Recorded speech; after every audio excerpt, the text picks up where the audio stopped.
Banyak channel pemula yang videonya sepi, mungkin secara tidak sadar melakukan kesalahan ini, yang dianggap sepele padahal dampaknya besar. Kesalahan apa saja itu? Nah, simak video ini sampai selesai, karena kita akan bahas kesalahan tersebut. Tapi sebelumnya, buat teman-teman yang memberikan super thanks di video ini atau di video yang lain, nanti video teman-teman akan aku share di tab komunitas, biar banyak yang nonton, oke? Sekarang langsung saja kita bahas bersama-sama. Check it out!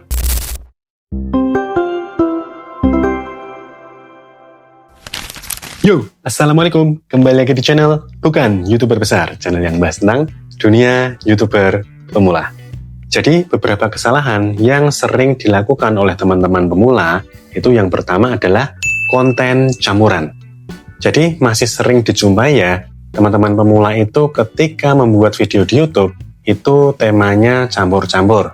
Kadang membuat video masak-masak, kadang membuat video mancing, kadang membuat video olahraga, otomotif, atau yang lainnya. Jadi dalam satu channel itu terdapat beberapa jenis tema. Nah, hal ini justru akan membuat video menjadi sepi, teman-teman. Karena ketika penonton itu pertama disuguhkan video masak-masak, mereka senang.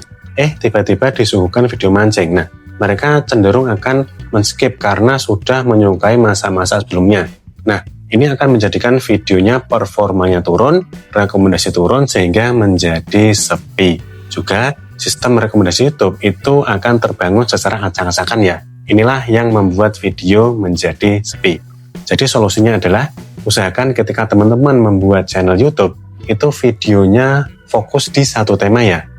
Teman-teman konsisten di satu tema tersebut, teman-teman tekuni, kemudian teman-teman bisa membangun sistem rekomendasi, juga membangun subscriber atau penonton yang loyal, sehingga channel teman-teman bisa terbangun dengan baik.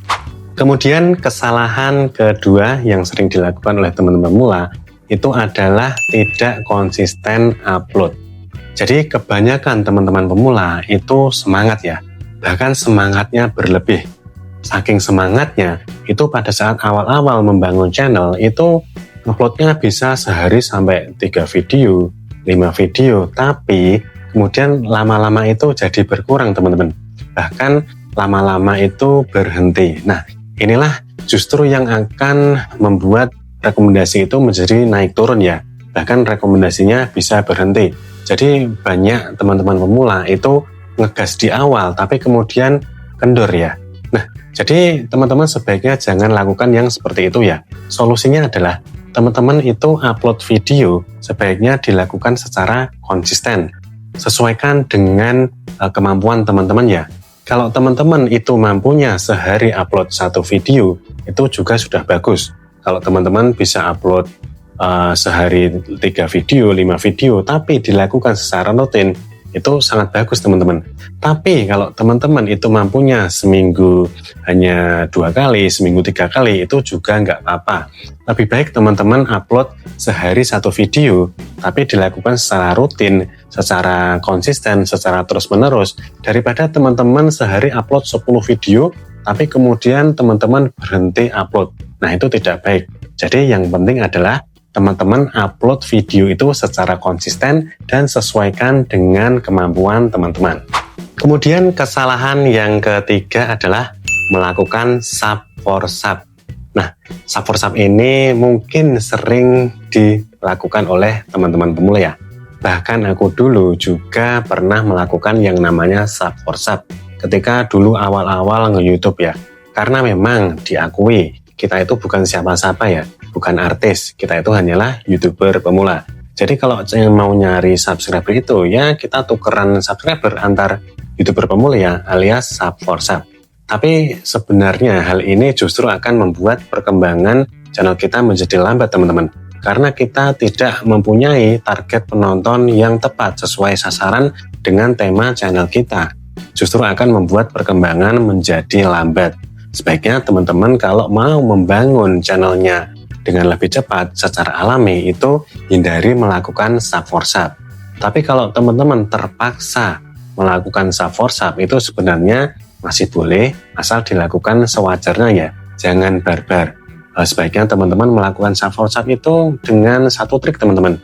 Ajaklah pasangannya itu melakukan sub for sub Jangan cuma nonton videonya satu aja, tapi nonton videonya itu minimal 3 video ya. Dan kalau bisa itu diselang-seling dengan menonton video channel besar yang satu tema. Jadi teman-teman cari pasangan itu yang satu tema. Itu kalau teman-teman terpaksa harus melakukan sub for sub ya, karena sulitnya mencari subscriber itu wajar ya teman-teman, tapi lakukan secara wajar, tidak berlebihan dan tidak barbar, sesekali saja. Utamakan tetap mencari subscriber itu secara alami.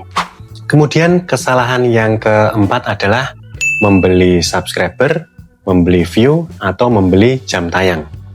Nah, ini biasanya dilakukan oleh teman-teman pemula itu ketika sudah mentok ya, ketika sudah frustrasi, nggak tahu lagi harus gimana. Itu biasanya teman-teman pemula itu membeli subscriber, membeli views, juga membeli jam tayang.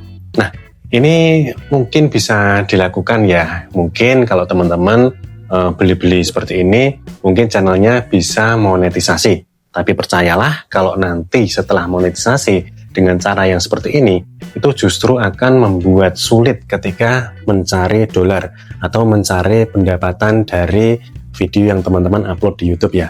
Karena sumber dari subscriber, dari view, dari jam tayang yang digunakan itu tidak jelas teman-teman. Bahkan mungkin akun yang digunakan itu adalah akun yang tidak aktif, hanyalah akun spam. Jadi nanti ketika sudah monetisasi dan teman-teman upload videonya, itu subscribernya itu tidak akan menonton, jadi malah akan videonya itu sepi ya, karena sumbernya tidak jelas. Jadi sebaiknya teman-teman hindari yang namanya beli-beli seperti ini. Sebaiknya teman-teman itu lakukan membangun channel secara alami ya. Teman-teman membuat video yang menarik, yang bermanfaat, yang menghibur bagi penonton. Nanti secara alami teman-teman akan mendapatkan penonton sesuai dengan target tema channel teman-teman. Jadi sebaiknya teman-teman lakukan membangun channelnya itu secara alami. Kemudian kesalahan yang kelima adalah nonton video sendiri. Nah, jadi mungkin teman-teman YouTuber pemula itu melakukan nonton videonya sendiri itu mungkin untuk menambah view-nya ya. Tapi kalau teman-teman melakukan nonton video sendiri ini secara terus-menerus, itu justru channel teman-teman akan terdeteksi sebagai spam dan bahkan bisa dihapus atau di-ban oleh YouTube.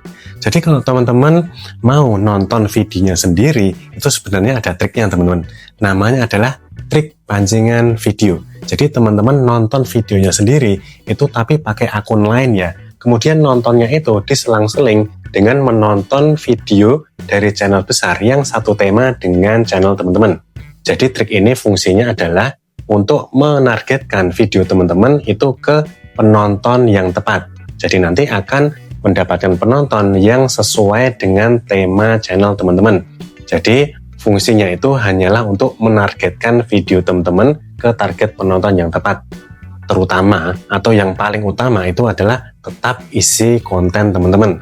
Jadi pertama itu teman-teman harus kuatkan pondasi videonya dulu. Teman-teman harus membuat konten atau video yang menarik, yang bermanfaat, yang menghibur, kemudian yang disukai penonton, yang dibutuhkan oleh penonton. Teman-teman kemas videonya secara menarik mulai dari judul, thumbnail, dan setting lain sebagainya. Metadatanya harus optimal.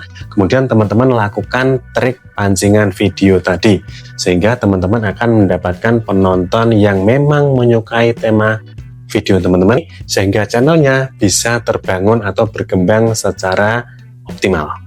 Nah, itulah beberapa kesalahan yang sebaiknya teman-teman hindari ya, dan teman-teman bisa coba solusinya.